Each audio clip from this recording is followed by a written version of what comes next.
Hi you guys, happy Saturday, happy almost Christmas and Yule and whatever else you celebrate. So I've got the camera up on top of the laptop, so let me do some little refreshing here so we can make sure everything is going well. Sweet. Okay. Oh, the McBrides are here. Hi guys. I hope you are doing well today. So yeah, we've set up in front of the tree and all the other stuffs. Oh, Dalen's here too. He and my daughter. I love having an extra son, and Dalen's quite a funny guy. So yay! So people are just jumping on, and that is awesome. So I know these are usually spooky story Saturdays, but we're going to go a little bit different today, just because it is almost the holiday. Mine tomorrow into Monday, and then ours on Friday. So we're going to do two shortish stories today. If it doesn't go quite an hour, I'm sorry. But I found these, and I was like, oh, I want to share these with you guys, just to kind of give some of you a better insight into what I celebrate. Not that it's much different, except that the sun I celebrate is S-U-N instead of S-O-N. So, yeah, I have cider. We have the tree. Yes, we have Toth in the background. Next to Elliot's tank. I don't know how many of you know I have a bearded dragon, but he is awesome, and he lives right back there.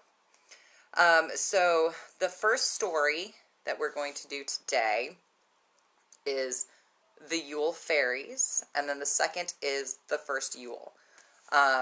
So yeah, I hope you guys tell me what you are doing for the holiday. Cheryl, I don't know if you and Jason are able to travel. I know some travel should be limited. I don't know if you guys are coming to Indiana, if you're, and it's going to sound weird, allowed to cross state lines. Crazy Rona. So, yeah. So, keep me posted on what you guys are doing, and what you want to do next week. If we want to find something for, like, the new year, another Christmas story, whatever you guys want to do, I'm all in. So, we will get started with the Yule fairies.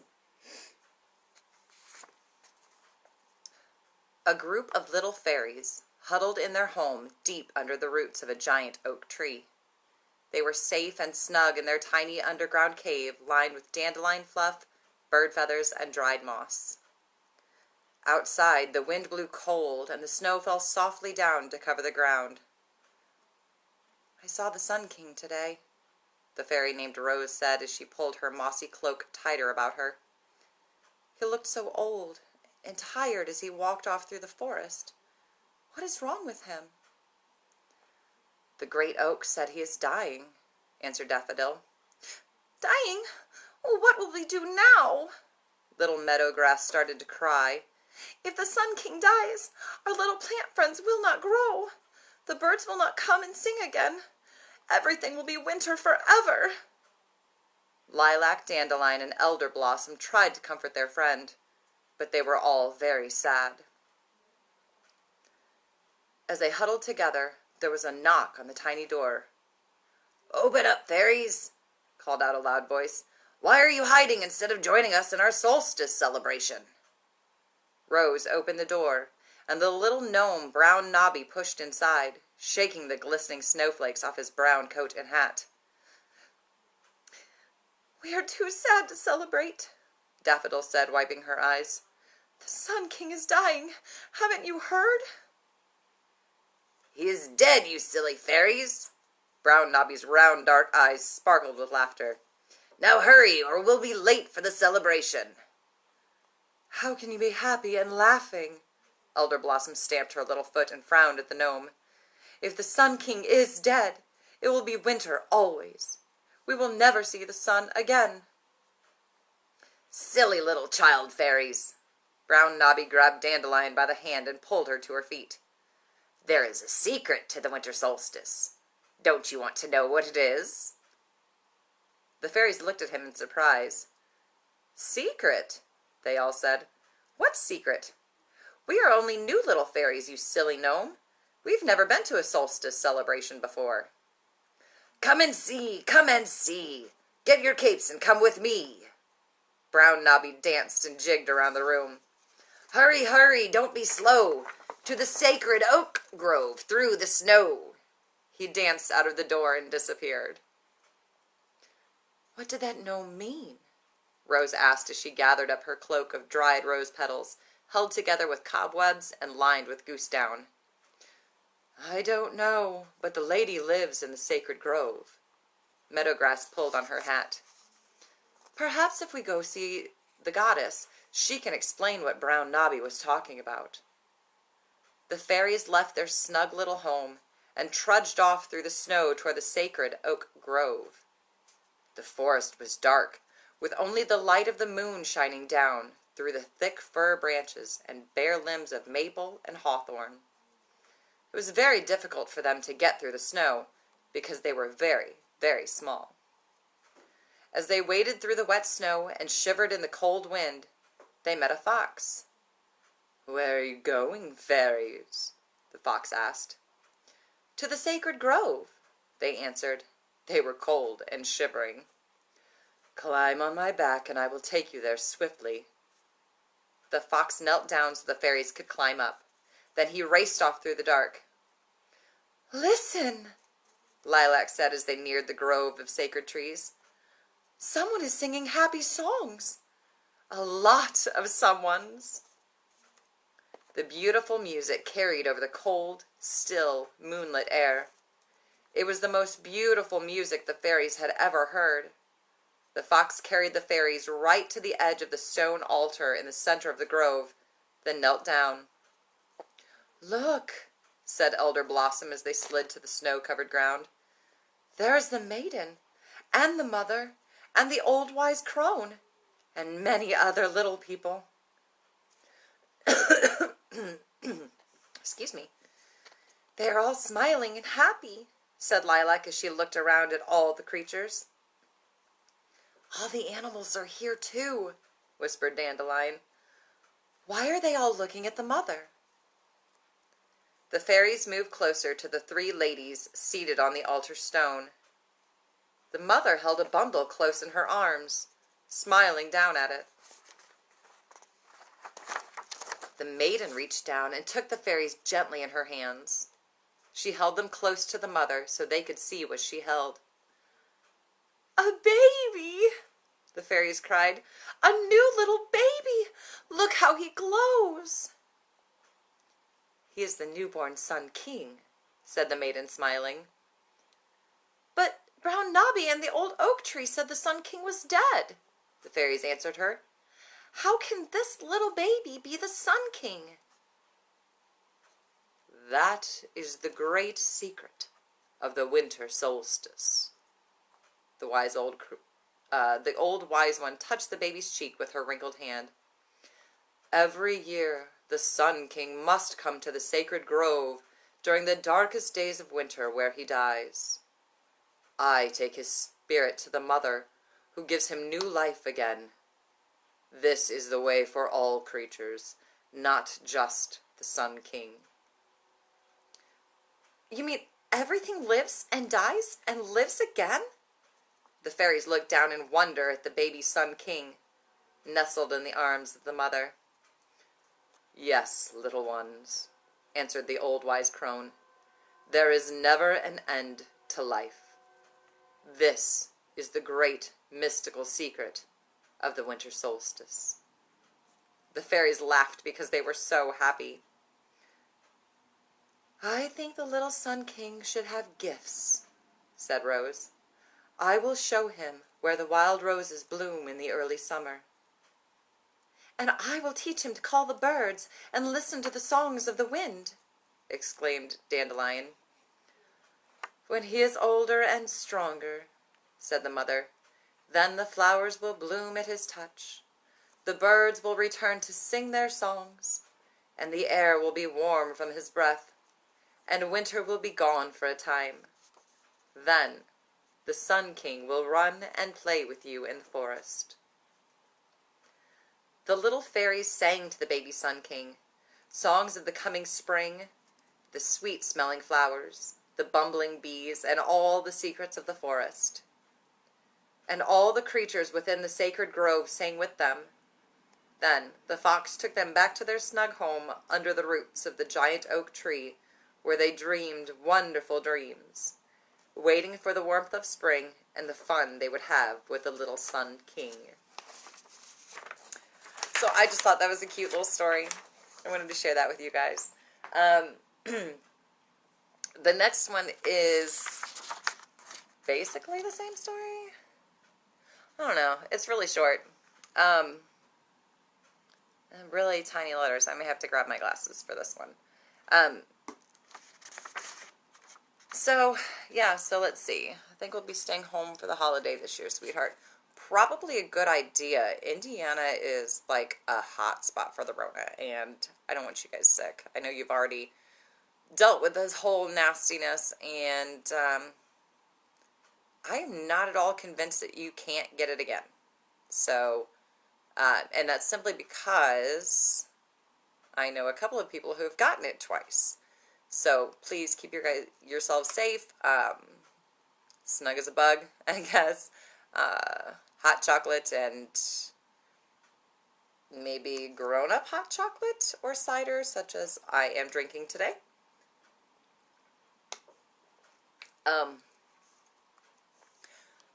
What? So you guys have been together just a few years. So are there traditions that you have from Jay's son says that story is about him? Well, don't all of our husbands think they are kings? I mean, if we're really honest about it, or if they were really honest about it. But do you have traditions that you had with your kids when they were little? I know they're not kids anymore. Yes, I believe that. So yeah, sorry. So there is one of the birds behind me, and I couldn't tell if that was him or my hair, but it is him. So lots of distractions today. I am having a really hard time focusing, and I don't know what that ding was. So that's weird. Okay, let's see.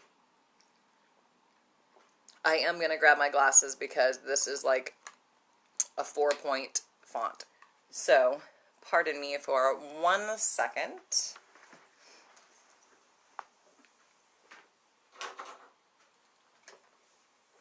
At least I had them close by. Let's see how gross they are. They're probably pretty gross.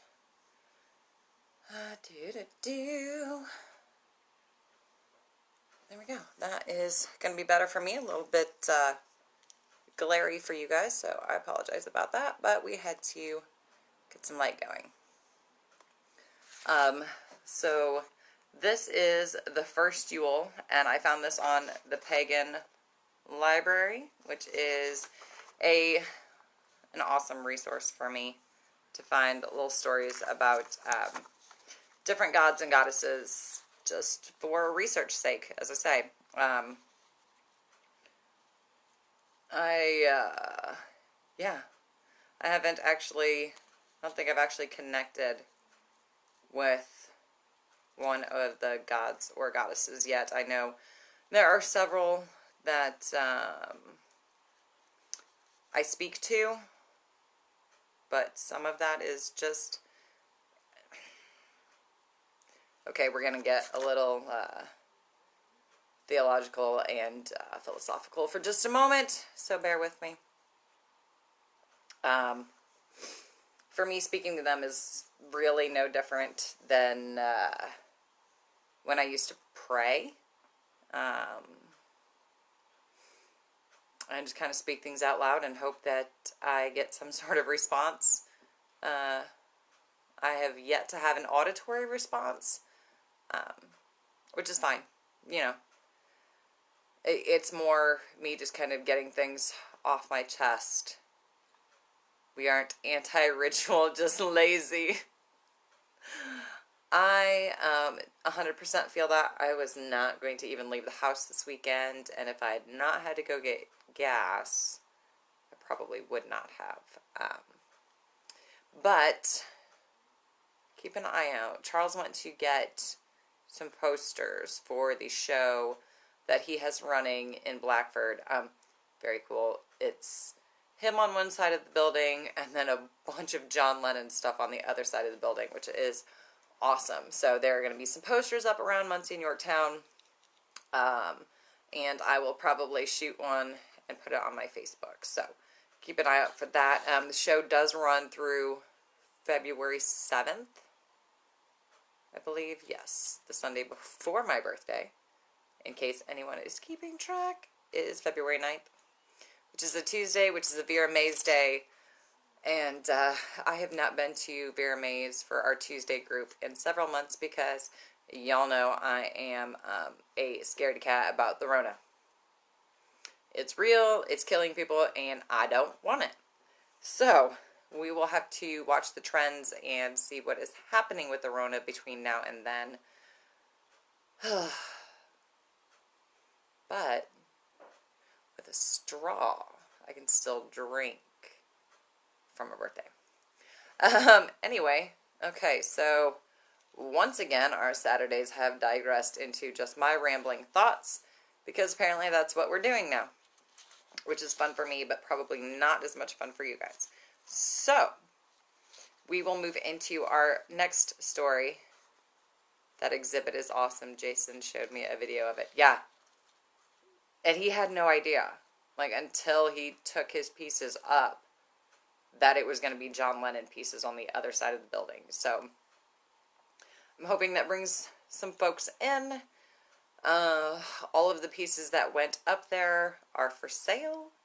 So, that would be awesome, too, to get a call and say, hey, we need you to replace some pieces because some of these have sold. So, send your friends. Or at least send them to the Blackford County Arts Place Facebook page. I think they can probably purchase through there. That would be awesome. Anyway, again, I digress. So this is the first Yule, and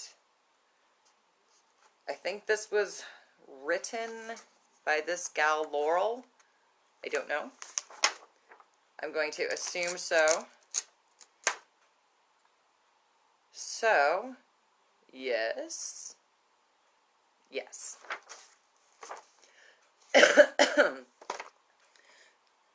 So I'm going to take one more drink of my grown-up cider.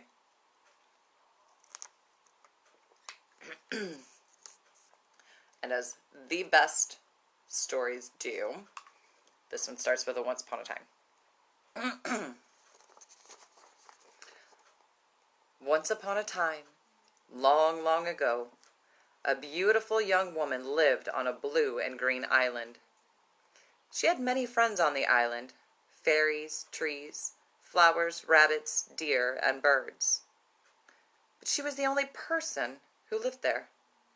She wanted to share her friends and her secrets with other people just like her, so she began to give birth. Every month when the moon was hiding, she gave birth. For the first 6 months, she gave birth to daughters with dark skin and eyes. For the last 6 moons of the year, she gave birth to fair-skinned daughters. On the 7th moon of every year, the first mother gave birth to a magical sacred oak. As the years turned, many, many daughters were born, and quite a few oak trees as well. The daughters played games with the animals and each other. They climbed in the branches of the oak trees and gathered flowers with the fairies. One day, the firstborn daughter of the first mother gave birth herself. The first mother was very proud and happy. Her favorite friend Oak Tree, who was very wise, gave her a silver crown to wear and told her that she was now a grandmother. Soon, many of the daughters gave birth, and the island became an even happier place, full of babies and big girls and mommies who all played together with the animals, the trees, and the fairies. One winter night, when the moon was hiding, one of the daughters gave birth to a baby that was different from anything they had ever known. It was not a daughter. It was not even an oak tree. It was a baby boy. It was a very dark, cold night, the longest winter's night of the year, so all the daughters and all the animals were snuggled up together to keep cozy and warm.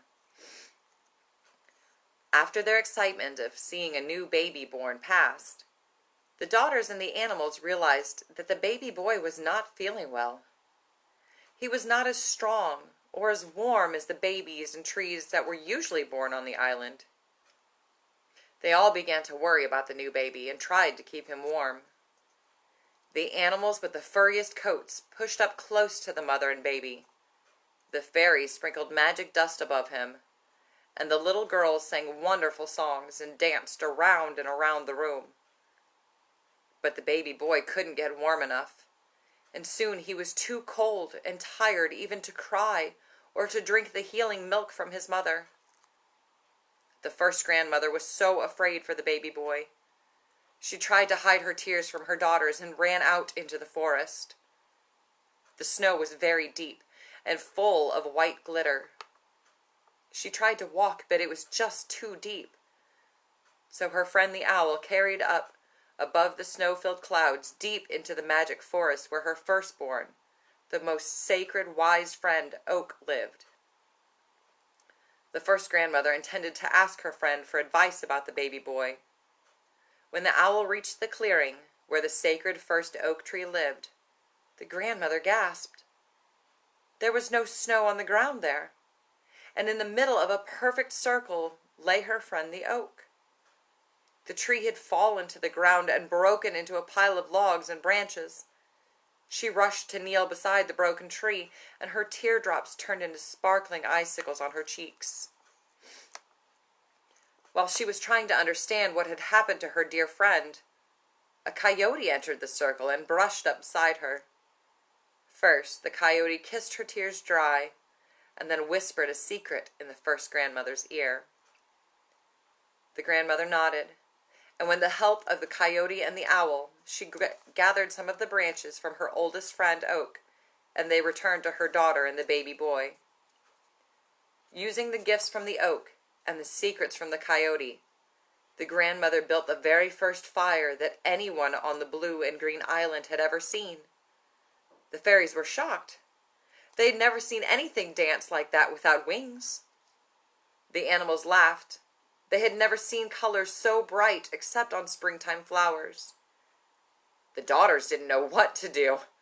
They had never felt anything as warm as the summer sand on the beach in the middle of winter. The mother brought the baby boy close to the edge of the fire, closer than anyone else. They were still just a little bit scared of this new thing called fire. The baby boy opened his eyes just a little bit and began to wiggle his fingers. Then he smiled and moved his toes, too. When he was warm enough, he snuggled with his mother and drank her milk. Soon everyone was certain the baby boy would be okay. They were all so happy they danced around the fire, singing their favorite special songs and giving little gifts to the fire. The baby boy grew up strong and happy because of the gift of the first oak tree. He had many sons of his own, and taught them all to plant acorns on the 7th dark moon of the year, so that there would always be many, many oak trees on the island. Every winter, on the longest, coldest, darkest night of the year, all the people who lived on the blue and green island built a very special fire. They brought in a special tree and honored it with shiny ornaments and glittery fairy dust.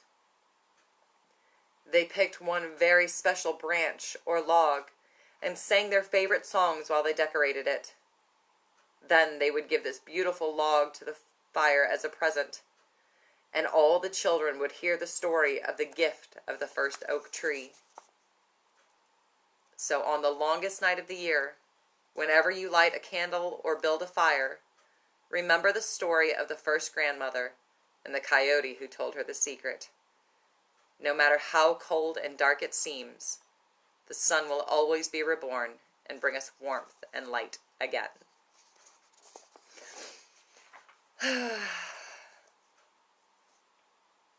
Sorry.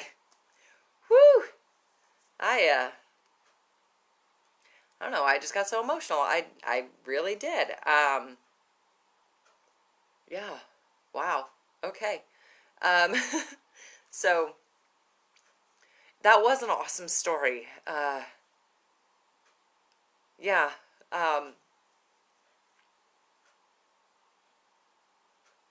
Sorry, I lost myself for a moment.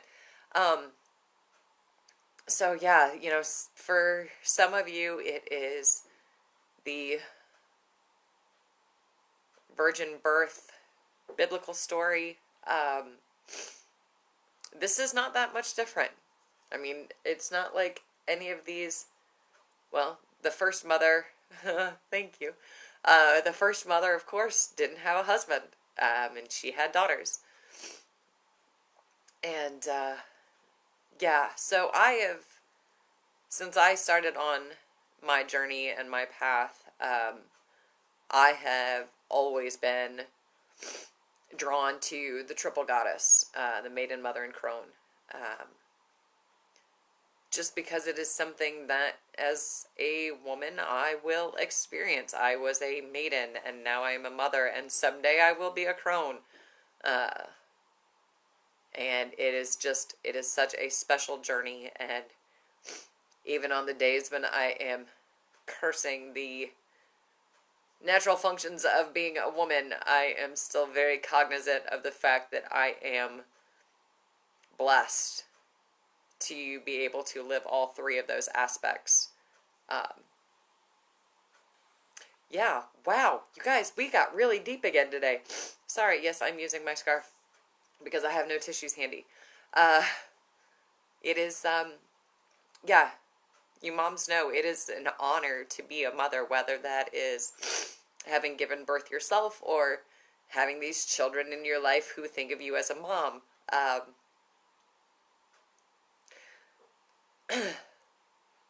It is a really special feeling. And I have two of the most wonderful children. And then, as I said with Dalen, he is my other son. I have a multitude of daughters.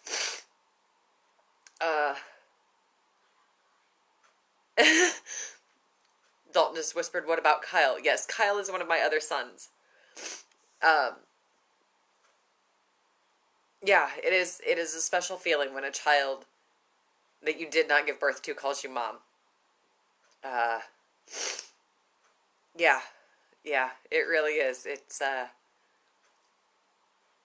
wonderful. I even have some students now who are marking me in their journey through school, which is, it's incredible.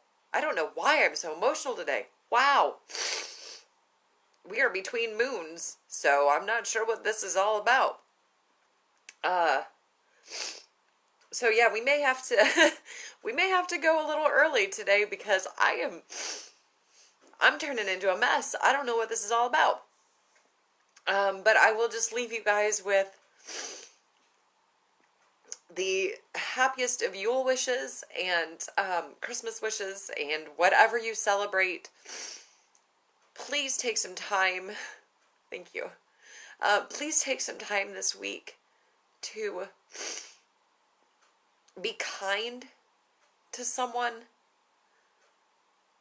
It's so easy to be rude, and I don't know why. I love you guys too.